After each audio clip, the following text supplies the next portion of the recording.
Hoy vamos a continuar con la segunda carta de Juan y vamos a ver qué es lo que el apóstol tiene para nuestras vidas.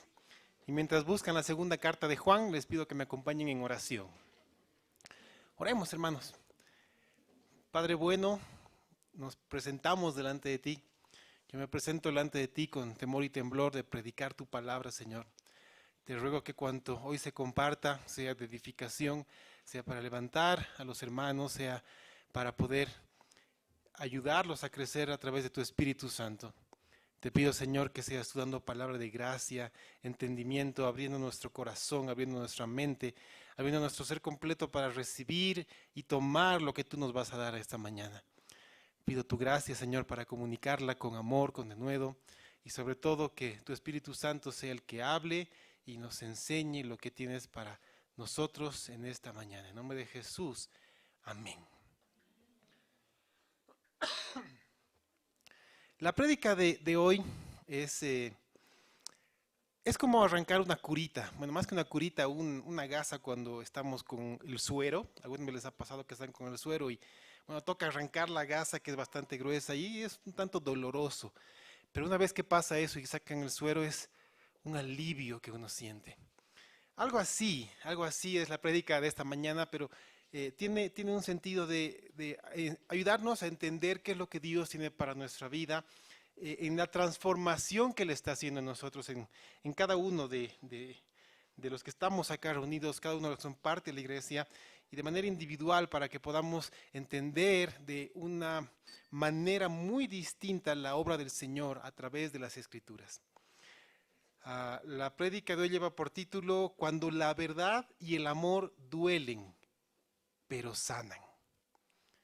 Porque muchas veces estos dos elementos van a traer dolor a nuestra vida. Pero no es un dolor en el sentido de querer lastimarnos. Es un dolor en el sentido de quitar lo que no está bien. Y muchas veces ese proceso trae dolor, pero el resultado es sanidad. Y eso es lo que el Señor quiere para nosotros. Voy a dar dos ejemplos que nos van a ayudar a entender el punto central para la prédica de hoy. El primer ejemplo, y aunque a ustedes les parezca extraño, son ejemplos reales, son cosas que han pasado, son ejemplos que estoy extrayendo de la vida real. Así que el primer ejemplo es sencillo, presten atención. Imagínense una persona que ya literalmente doblado de dolor, acude al médico para consultar y para que le diga qué es lo que está pasando, para que le dé un diagnóstico. Pero ya no puede ni respirar, está doblado de dolor. Y el médico, después de hacer varios estudios, varios exámenes, llega a un diagnóstico. Es un especialista. Es un especialista que sabe perfectamente qué es lo que está haciendo y cómo debe hacer las cosas.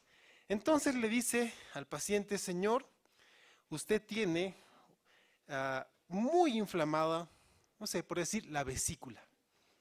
Y necesitamos operarlo de emergencia, porque si no, su vida corre peligro. Entonces esta persona dice: ¿pero qué sabe este doctor? ¿Qué sabe él? La señora de la esquina que vende unos mates buenísimos me ha dicho que esto es lo ideal. Yo voy a tomar mis mates y eso me va a pasar, y que se quede este médico con su diagnóstico. Y se va. Y obviamente pues va a tomar el matecito que ha recibido como consejo. Sucede que a los pocos días es llevado nuevamente de emergencia al hospital e intervenido quirúrgicamente, de emergencia. ¿Qué es lo que ha pasado con esa persona? No ha confiado en alguien que ha dedicado su vida para llegar a un diagnóstico, estudiando para llegar a un diagnóstico de manera clara. Y ha confiado en una persona con un conocimiento un poco más empírico. Y su confianza estaba puesta en otro lugar, ¿no? Cuando podía haber resuelto el problema de una manera clara, sencilla, directa y mucho más fácil. Primer ejemplo, ténganlo en mente. Segundo ejemplo, tal vez les ha pasado, no sé. ¿Alguna vez les ha pasado que de repente escuchan un ruido muy fuerte y cuando se dan cuenta se les ha reventado el chicotillo de lavamanos? Es ese elemento que lleva el agua, ¿no? Desde la tubería hasta el grifo. Y cuando se reviente el chicotillo por la presión del agua, literalmente todo comienza a mojarse. Y es fuerte la presión y comienza a salir el agua. Entonces, la persona que ve eso, lo primero que hace es buscar la llave de paso. Y por algún motivo, cuando se instala esto, la llave de paso está ahí abajo del lavamanos. Entonces, hay dos opciones que uno puede tomar. Es decir, ay no, me voy a mojar. Que alguien más se moje y se va. Y deja que el agua siga corriendo y arruinando las cosas. O tomar la decisión de ir a través del agua, mojarse por completo, agacharse, cerrar la llave de paso y después arreglar, quitar el chicotillo que está roto y poner uno nuevo, limpiar todo y dejar todo en perfecto funcionamiento. Seguramente les ha pasado en algún momento. Esos dos ejemplos quiero que lo tengan en mente para lo que vamos a ver hoy. Porque el propósito es sencillo. Quiero que a través de las Escrituras juntos podamos entender dos principios en el pasaje de hoy. Dos principios que van a gobernar mucho de nuestra vida. Y esos dos principios pueden ser peligrosos y dolorosos para muchos. Yo creo que para todos nosotros, sin excepción. Como les dije, esto puede traer dolor a nuestra vida, pero es la mejor manera de sanar nuestra mente, de sanar nuestro corazón y sanar nuestra vida por completo. Así que les invito a que tomemos este viaje a través de las Escrituras, a través de la segunda carta de Juan, versículos 1 al 6. Segunda carta de Juan, versículos 1 al 6, solamente tiene un capítulo. Nos dice, el anciano a la señora elegida y a sus hijos, a quienes yo amo en la verdad. Y no solo yo, sino también todos los que han conocido la verdad, a causa de la verdad que permanece en nosotros y estará para siempre con nosotros. Sea con vosotros gracia, misericordia y paz de Dios Padre y del Señor Jesucristo, Hijo del Padre, en verdad y en amor. Mucho me regocijé porque he hallado a algunos de tus hijos andando en la verdad, conforme al mandamiento que recibimos del Padre. Y ahora te ruego, Señora, no como escribiéndote un nuevo mandamiento, sino el que hemos tenido desde el principio, que nos amemos unos a otros. Y este es el amor, que andemos según sus mandamientos. Este es el mandamiento, que andéis en amor, como vosotros habéis oído desde el principio. Vamos a ver estos dos elementos, porque Juan habla de verdad y habla del amor. Y el que escribe la carta, lo conocemos perfectamente, ya lo hemos visto a través de la primera carta, es el apóstol Juan, quien también fue anciano en la iglesia donde él presidía, donde él enseñaba. Entonces no solamente tenía el don de apóstol, no solamente tenía el llamado de apóstol por parte de Cristo, sino era un anciano establecido en una iglesia local. Ahora, lo interesante es a quién está escribiendo Juan. Porque dice a la señora elegida y a sus hijos. Y es una manera bastante interesante porque por algún motivo Juan ha escogido una manera metafórica, digámoslo así, de hablar a una iglesia local. Cuando dice a la señora escogida, está hablando, es como decir a esta iglesia local. Iglesia Esperanza en él, esta señora escogida. Y a sus hijos, es decir, a todos los miembros de esa congregación. Así está escribiendo Juan a una iglesia en particular y le dice la señora escogida, la señora elegida y sus hijos. Y de los hijos, Juan dice que los ama en verdad. Juan escoge muy bien sus palabras. Cuando Juan escribe en sus cartas y posteriormente el Apocalipsis y para finalizar el Evangelio de Juan, van a ver que él escoge perfectamente las palabras que utiliza. Y él dice de ellos que son los que ama en verdad, los que aman en verdad. Así que amar en verdad es hacerlo de la misma manera que Jesús lo hace. ¿Cómo debemos amar nosotros a los demás? Como Jesús nos ama a nosotros. Pero no solamente son amados por Juan, porque él también dice que son amados por todos los que han conocido la verdad. Es decir, todo aquel que ha nacido de nuevo, que es un verdadero hijo de Dios, necesita amar a sus hermanos.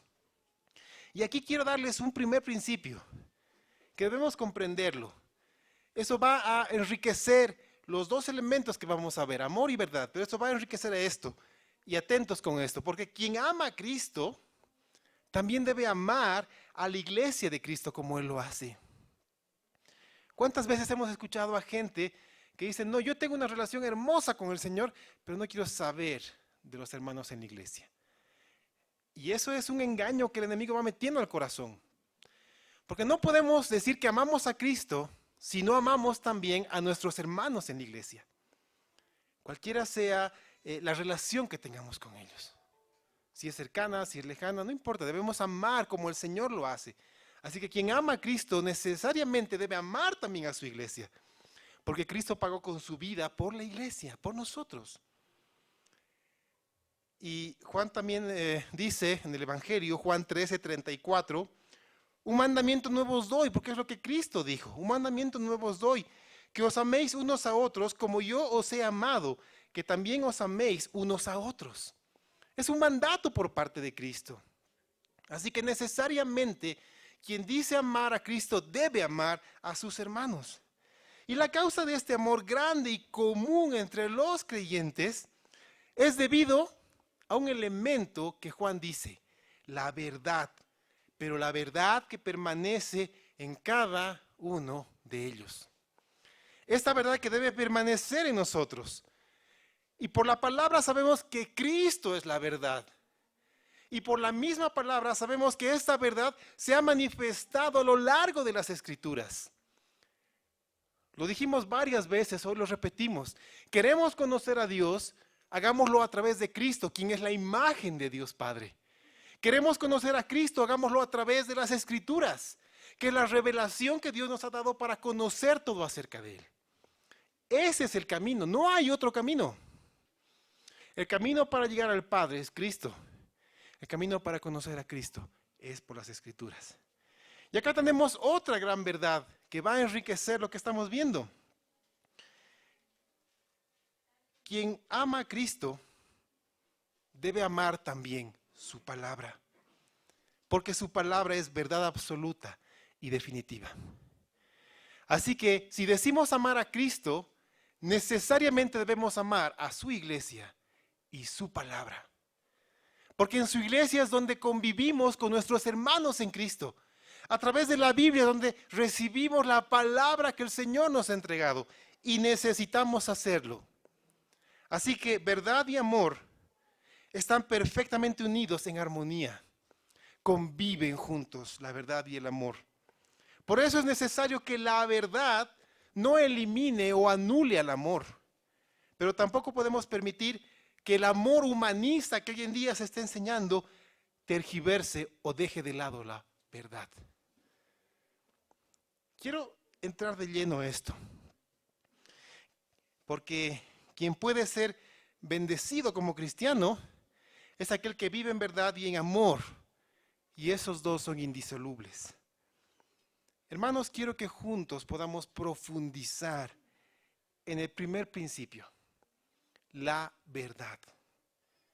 ¿Qué entendemos por verdad? Y Juan lo dice en la segunda carta, versículo 4.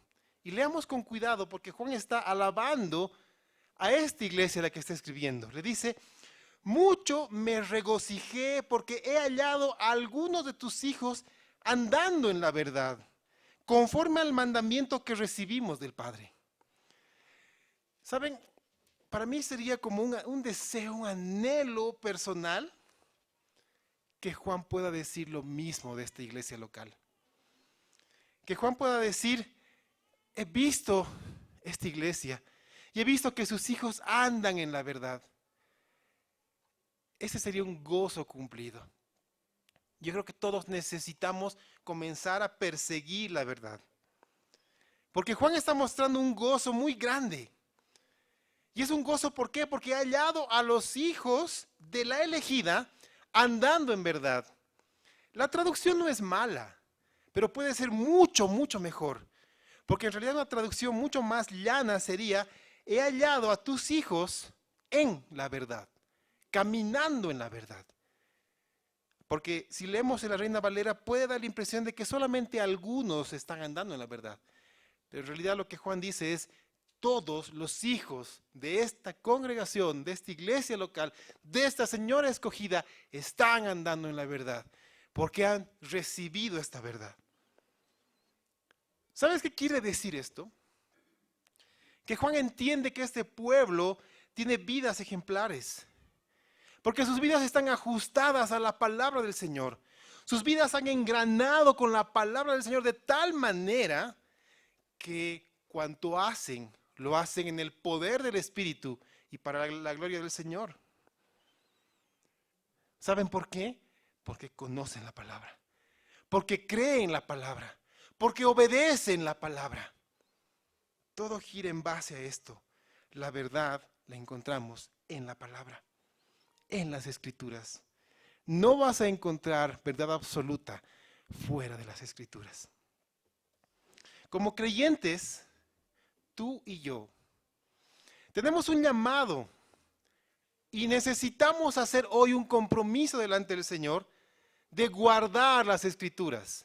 Y no me refiero a que tú tomes tu Biblia y la guardes en un estante bien cuidada. Me refiero a que tú la atesores en tu corazón. Es decir, que llenes tu vida con la palabra del Señor para que cuando estés atravesando alguna dificultad, el Espíritu Santo traiga a tu memoria lo que has guardado en tu corazón, la palabra de Dios. Pero siempre me he preguntado, ¿qué pasa cuando nos hemos alejado de las Escrituras y no estamos llenando nuestro corazón con su palabra? Y nuestro corazón está vacío de la palabra de Dios. ¿De dónde va a echar mano el Espíritu Santo para recordarnos las promesas que Dios tiene para nosotros? Para recordarnos la manera en la cual el Señor cuida de nosotros. Para recordarnos la manera en la cual el Señor está actuando en nuestra vida. Necesitamos llenar nuestro corazón con la palabra del Señor. Y debemos también tomar en cuenta que las Escrituras, la Biblia, es nuestra única fuente de verdad para nuestra vida. No hay más, hermanos míos. La Biblia es nuestra fuente de verdad. Necesitamos no solamente entenderlo, no solamente creerlo, necesitamos vivirlo y acudir todos los días a la palabra. Por eso una vez más, yo te digo, tú y yo tenemos la necesidad de conocer profundamente las Escrituras. Lo necesitamos. ¿Sabes por qué? Porque hoy más que nunca, la predicación y la enseñanza en la iglesia no puede dejar de ser bíblica. Necesita estar fundamentada en la palabra. ¿Sabes por qué? Porque si no está fundamentada en la palabra, directamente no es predicación. ¿Cómo podemos predicar de la palabra si la palabra está ausente? Eso no es predicación. Eso puede ser cualquier cosa menos predicación. Muchos creyentes son arrastrados hoy en día por novedades que van surgiendo. Y a estas novedades Pablo les llama vientos de doctrina, enseñanzas falsas, enseñanzas que van tergiversando, diluyendo la palabra, pero se centran en el hombre, en el ser humano. Y lo hacen porque desconocen el mandamiento recibido por parte de Dios. No lo conocen. Y yo me pregunto, ¿y cómo conocerla si la Biblia no es predicada correctamente? ¿Cómo podemos decir que somos una iglesia de sana doctrina si no predicamos la doctrina? Si no predicamos la palabra, si no la enseñamos por completo. Entonces debe surgir una pregunta en nuestra mente. ¿Cómo predicamos entonces? ¿Cómo se debe predicar la palabra? Porque si Dios dijo que prediquemos la palabra, con seguridad debe haber dicho cómo predicarla. Y tienes toda la razón. Porque el mismo Señor Jesucristo nos dejó el ejemplo de cómo predicar la palabra. Quiero llevarte a través de un pasaje que va a clarificar el ejemplo. Lucas capítulo 24, versículo 27.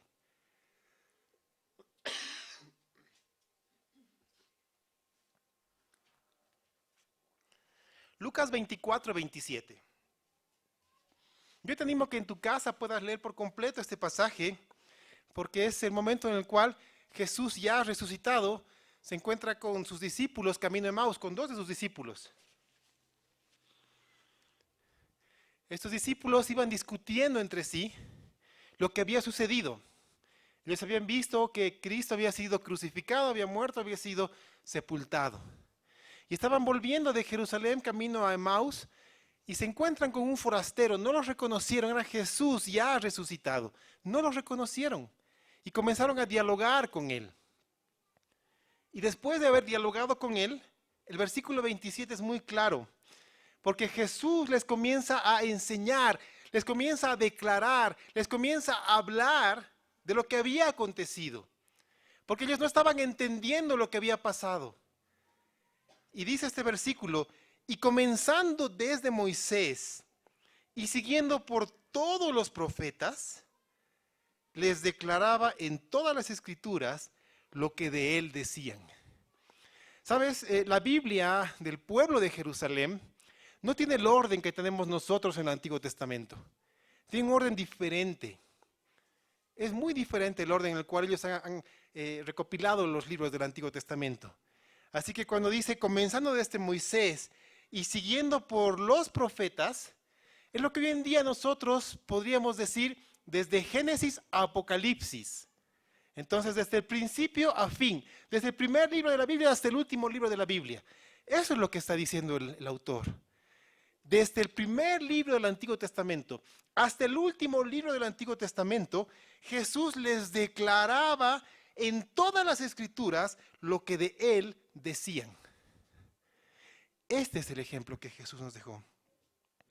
Ahora, la palabra que se traduce como declaraba, ¿no? Porque Jesús les declaraba, es mucho mejor entendida para nosotros si la traducimos como interpretaba, exponía.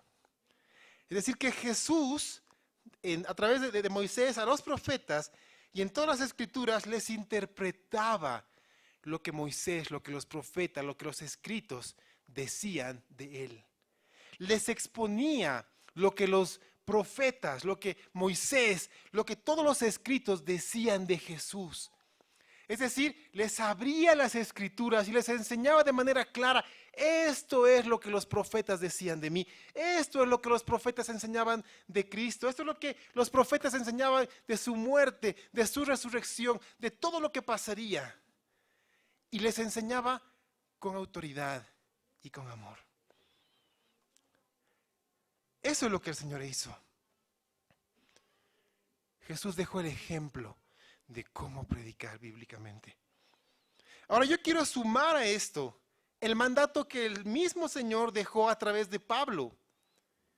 Ya tenemos la manera de cómo predicar. Ahora entendamos qué más debemos hacer. Segunda carta a Timoteo capítulo 4, versículos 1 al 2. Busca en tu Biblia segunda carta a Timoteo capítulo 4, versículos 1 al 2.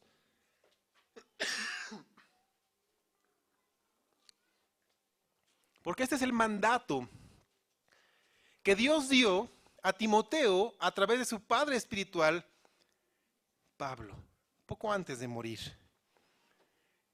Le dijo, te encarezco delante de Dios y del Señor Jesucristo, que juzgará a los vivos y a los muertos en su manifestación y en su reino, que prediques la palabra.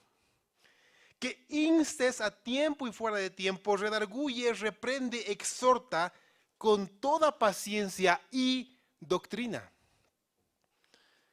Entonces acá hay dos temas. Ya sabemos cómo predicar. Entendemos que debemos hacerlo, predicar la palabra. Y sabes, el apóstol Pablo cumplió esto.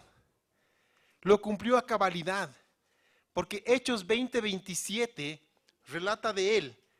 Cuando él habló y dijo, porque no he rehuido anunciaros todo el consejo de Dios. Es decir, que Pablo anunció, Pablo predicó, Pablo enseñó, Pablo expuso toda la palabra de Dios. Lo hizo y lo enseñó con amor. Él predicó toda la palabra sin excepción. No solamente algunas partes escogidas. No solo algunas partes más sencillas. Él predicó toda la palabra de Dios. Y más aún cuando entendemos lo que el mismo apóstol dice. Ahora ve al capítulo 3 de la segunda carta a Timoteo.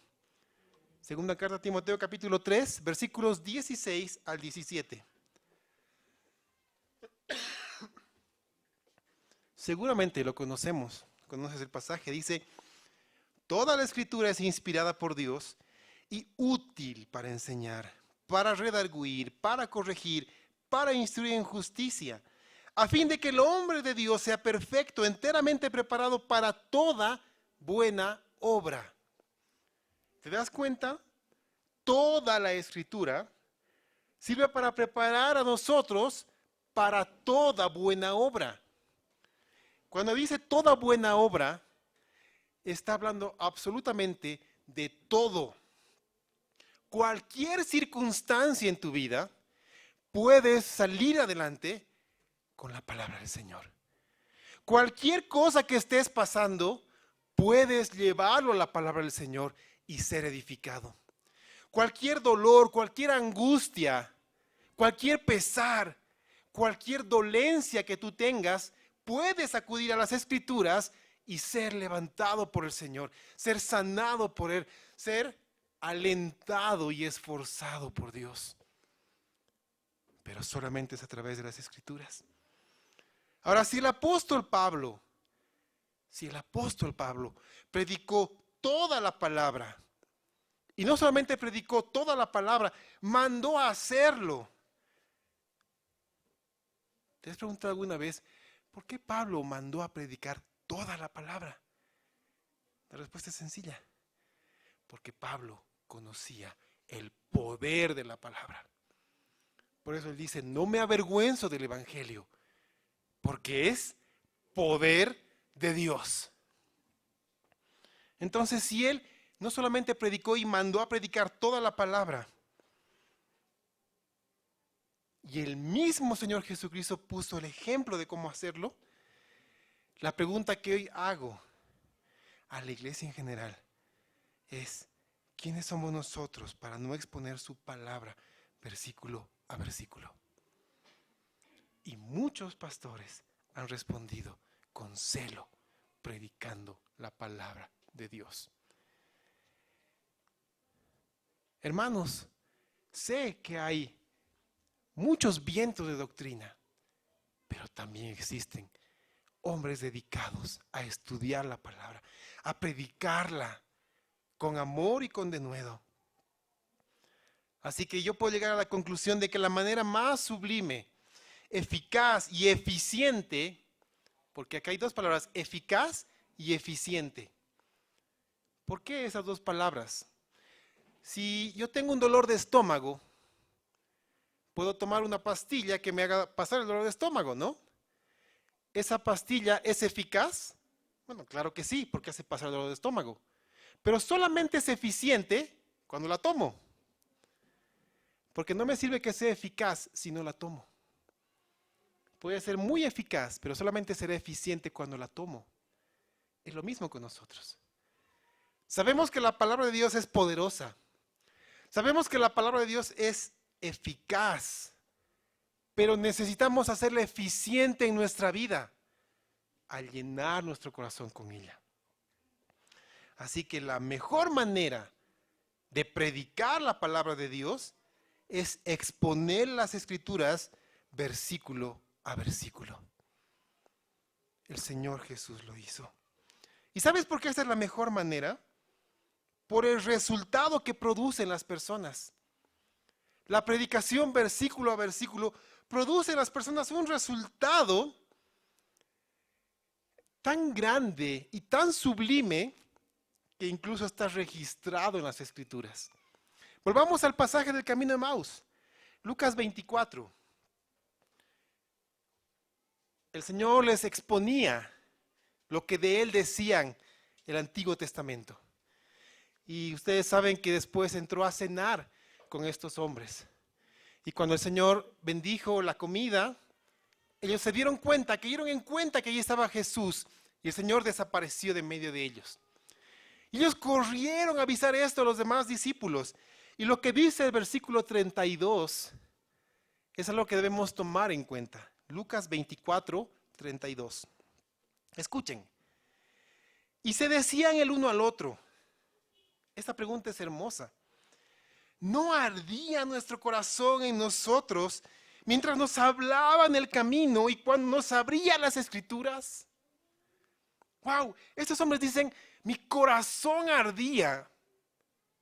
Mi corazón se llenó de fuego, mi corazón se llenó de gozo, mi corazón se llenó de alegría porque las escrituras fueron abiertas delante de mí y aprendí lo que de él decían.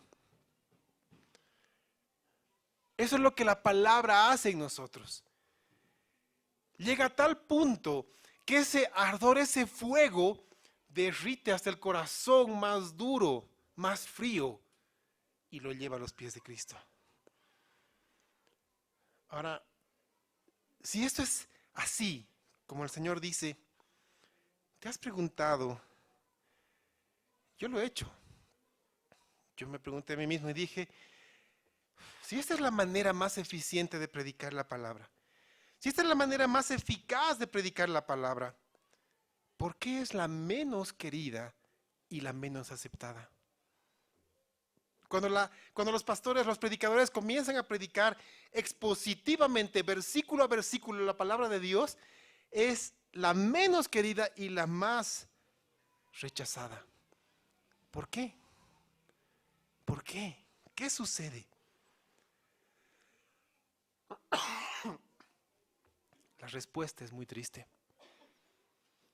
La respuesta viene a nosotros y nos dice porque las personas, los que escuchan, los que no quieren escuchar la predicación expositiva, tristemente se han acostumbrado a mensajes motivacionales de 15 o 20 minutos. Ese es el máximo que hoy en día se predica en las iglesias. Y un mismo pastor, cuando estaba siendo entrevistado por un personaje muy conocido de nuestro medio, él mismo le decía, yo solamente predico 20 minutos. Wow, o sea, ¿qué hacen entonces? Porque el centro de la reunión dominical es la palabra, ¿no es así? Y si la palabra es el centro de la reunión dominical, ¿por qué se la menosprecia? ¿Qué podemos aprender en 20 minutos? Bueno, tal vez mucho. Pero cuando exponemos la palabra, 20 minutos no es nada. Y a través de esto, la gente se ha acostumbrado a escuchar predicaciones o enseñanzas de 10 o 15 minutos que simplemente calientan su corazón, que elevan las emociones, pero nos dejan fría la fe. Y van socavando el crecimiento espiritual. Y va socavando el conocimiento de la palabra de Dios. Es por eso que la predicación expositiva es menospreciada. ¿Recuerdas el ejemplo que te di de la persona que acude al médico? Es lo mismo. Así como la gente, en vez de someterse a una cirugía en manos capacitadas, en manos de alguien que ha dedicado su vida estudiando para ser médico y que puede salvarle la vida, prefieren tomar un mate. Y no estoy menospreciando los mates, pero hay circunstancias en las cuales un mate no va a quitar esa tremenda piedra que está en la vesícula. Necesita ser operado. Te pongo otro ejemplo. Solamente creer que esta predicación de 15 minutos, de 20 minutos, es buena para nosotros, es pretender que un niño se convierta en adulto, que sea fuerte, que sea saludable, cuando su alimentación solamente está a base de golosinas, dulces, papas fritas, chocolate, gaseosas, de vez en cuando una pizza, una hamburguesa, un hot dog. ¿Tú crees que ese niño va a crecer fuerte y saludable? Seamos honestos, no lo va a hacer.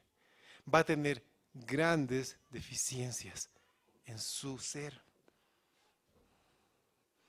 Ahora yo te pregunto algo, si un niño por mucho tiempo ha estado, basta una semana, lunes de pizza, martes de hamburguesa, miércoles de chocolate, jueves de dulce, y así hasta acabar la semana.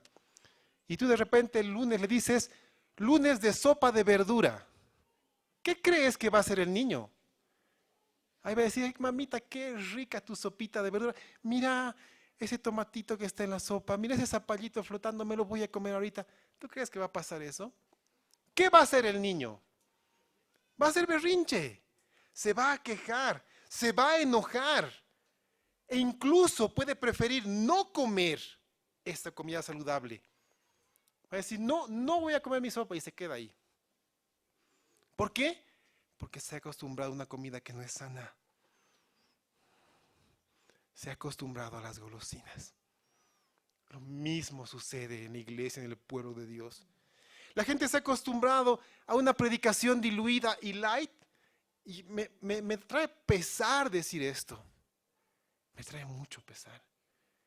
Pero cuando comenzamos a predicar la palabra de manera profunda, sistemática y versículo a versículo, puede ser rechazada. Y te voy a mostrar por qué. Y debe haber un proceso de desintoxicación. Y sabes, el proceso de desintoxicación en todas las áreas siempre es doloroso. A mí me encantan las gaseosas. Mi esposa no me va a dejar de mentir. Yo podía tomar una Coca-Cola de 2 litros solito, una al día. Es más, yo no podía dormir si no estaba la Coca-Cola ahí arriba, no, en mi velador. La vez que sacamos la Coca-Cola del velador fue porque buscándola la hice caer sobre mi esposa. Entonces, pues, por mi seguridad tuvimos que quitarlo de ahí, ¿no? Entonces, a mí me encantaba la Coca-Cola. Pero tuvo que llegar un momento en el cual necesitábamos desintoxicar nuestro cuerpo. Y eso puede pasar en cualquier área. ¿Han escuchado hablar del síndrome de abstinencia? Es real. Sucede en cualquier cosa. ¿Ustedes creen que yo no estaba ansioso por una Coca-Colita? ¿Un vasito de Coca-Cola? Ya, no voy a tomar, pero hay unos dulces de Coca-Cola. Eso voy a chupar. Pasa. Pero el momento en el cual desintoxicamos nuestro cuerpo y tomábamos agua o jugos hervidos, yo noté la diferencia en mí. Estaba mucho mejor. Lo mismo sucede en la alimentación, lo mismo sucede en cualquier área, incluida la palabra del Señor. ¿Ustedes creen que alguien que está acostumbrado, porque sistemáticamente solamente ha escuchado un tipo de predicación, una sola cosa, algo muy motivacional, cuando es sujeto a la palabra del Señor, va a crear rechazo? Lo hace. Lo he visto y yo también lo he vivido. Yo también lo he vivido. Este proceso de desintoxicación es doloroso, pero sabes, es altamente provechoso, porque el resultado será el que Dios ha determinado para ti, que tu corazón arda cuando la palabra del Señor sea expuesta delante de ti. Que tu corazón arda cuando tú vayas a las Escrituras, las abras y comienzas a leerla y a entenderla, a vivirla. Y tu vida sea completamente distinta. El Señor cumplirá su propósito en ti. Y quiero que entendamos lo que dice Efesios capítulo 4, versículos 11 en adelante. Efesios 4, 11 al 15. Porque dice, y Él mismo constituyó a unos apóstoles, a otros profetas, a otros evangelistas, a otros pastores y maestros, a fin de perfeccionar a los santos para la obra del ministerio, para la edificación del cuerpo de Cristo, hasta que todos lleguemos a la unidad de la fe y del conocimiento del Hijo de Dios, a un varón perfecto, a la medida de la estatura de la plenitud de Cristo, para que ya no seamos niños fluctuantes, llevados por doquiera, por todo viento de doctrina, por estratagema de hombres que para engañar emplean con astucia las artimañas del error, sino que siguiendo la verdad en amor, crezcamos en todo en aquel que es la cabeza, esto es Cristo. Una vez más, el apóstol habla, en este caso el apóstol Pablo, la verdad en amor. Hermanos, una vez más, Juan nos lleva a la necesidad de hombres preparados para la predicación en la iglesia. Lo vimos en la primera carta de Juan. Otra vez lo vemos en la segunda carta de Juan. Y estoy hablando de la iglesia en general, para que podamos crecer en el servicio y en la enseñanza de las Escrituras, para que el pueblo pueda crecer en el conocimiento de la palabra de Dios, porque algo que a mí siempre me ha hecho temblar es que dice la palabra, tal cual es el líder, es el pueblo. Wow. ¿Y por qué esto me hace temblar? Porque si yo soy un pastor mediocre, el pueblo será mediocre. Pero si yo dedico mi vida al servicio a Dios y crezco espiritualmente, el pueblo también lo hará. Entonces es una responsabilidad que el Señor pone en el pastor y en el liderazgo en general. Así que hermanos, todos aquellos que están en servicio y liderazgo, entreguen su vida al servicio y a las Escrituras. Porque el Señor nos demandará sus ovejas cuando estemos delante de Él. Por eso es que se requiere que las personas llamadas por el Señor se preparen, que entreguen su vida a esto, que afilen la espada que les ha sido dada. Es importante que cuidemos esta herramienta. Pero siguiendo con la lógica de la enseñanza diluida y superficial que necesitamos evitar, vuelvo al tema de la predicación expositiva. No es querida, no es aceptada por muchos, porque no conocen el poder de la palabra enseñada. Cuando el predicador expone las Escrituras, el Espíritu Santo se encarga de enseñar y que la palabra no vuelva vacía. El resultado es buenísimo, hermanos. Porque si somos confrontados, si somos redarguidos de pecado a través de las Escrituras, nos vamos a arrepentir. Y aquí está el punto por lo cual la predicación expositiva no es muy bien recibida.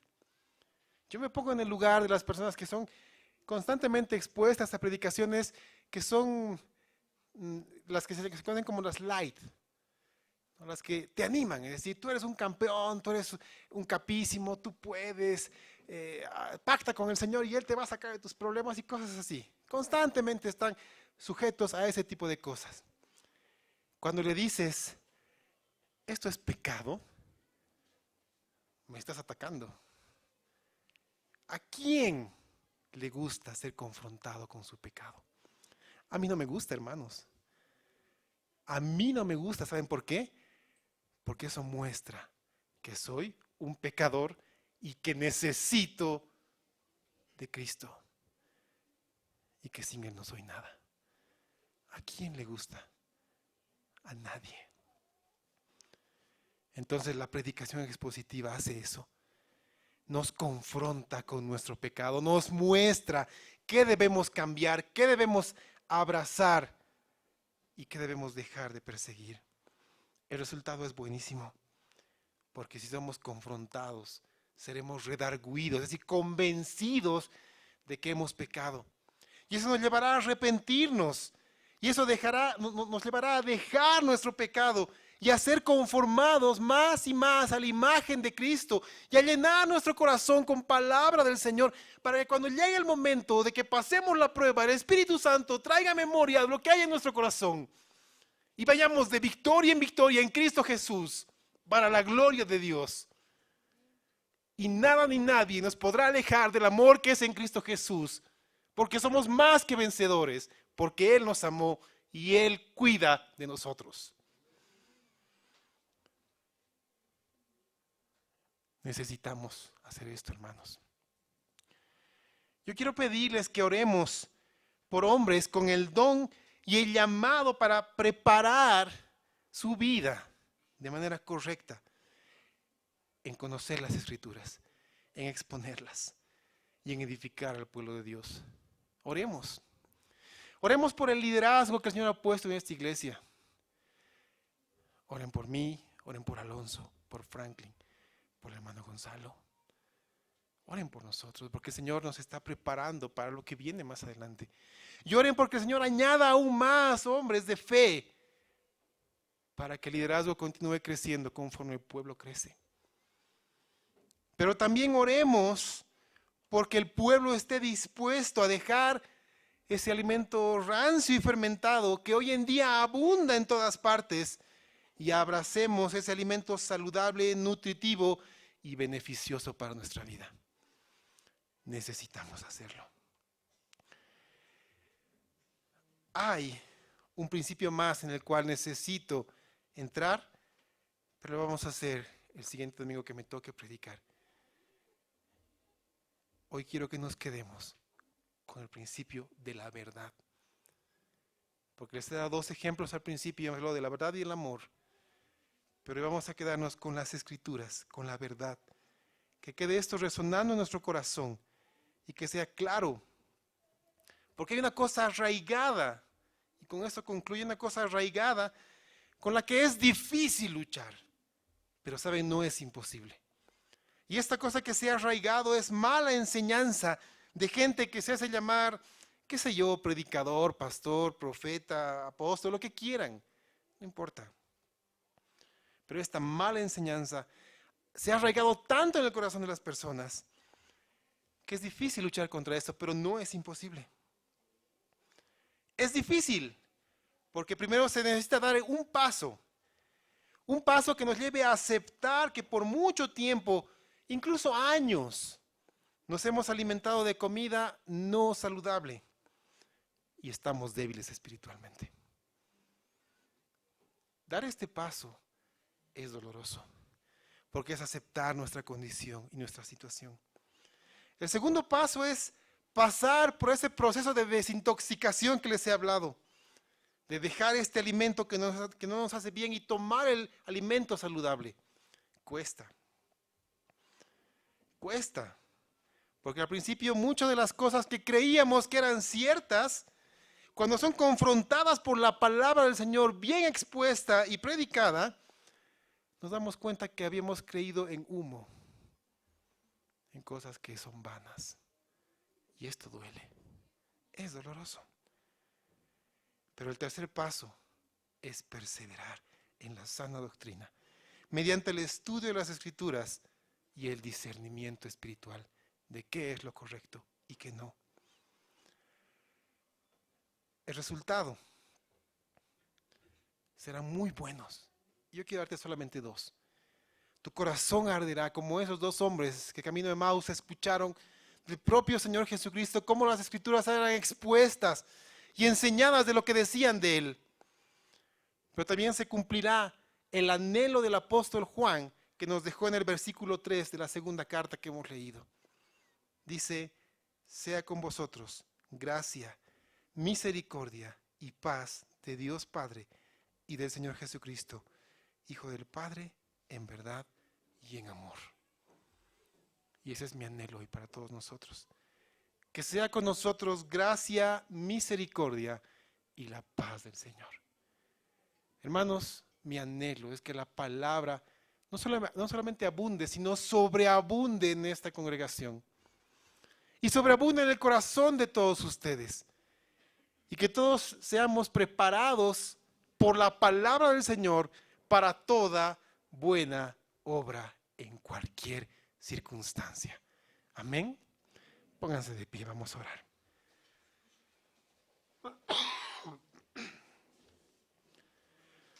Señor Jesús, tu palabra es eficiente, porque va hasta lo más profundo de nuestro ser, pero queremos hacerla eficaz, Señor, y vivirla. Danos el querer y el hacer de buscarla con denuedo, con entrega, de poder estudiarla, Señor, todos los días para conocerte y vivirte. Te ruego, Señor, que nos ayudes a que la predicación en esta iglesia esté centrado solamente en ti y en tu palabra. Hoy, Señor, oramos por todas las personas que vienen a este púlpito y predican tu palabra. Y también oramos por el liderazgo que en algún momento vendrá acá y predicará tu palabra. Oramos, Señor, por hombres de fe, porque se preparen con denuedo para predicar con fuego en su corazón y mostrar que tu palabra es poderosa. Hoy creemos en ti, Señor, y queremos hacer esto vida en nosotros. Tu palabra lo es todo para nosotros. En el nombre de Jesús. Amén.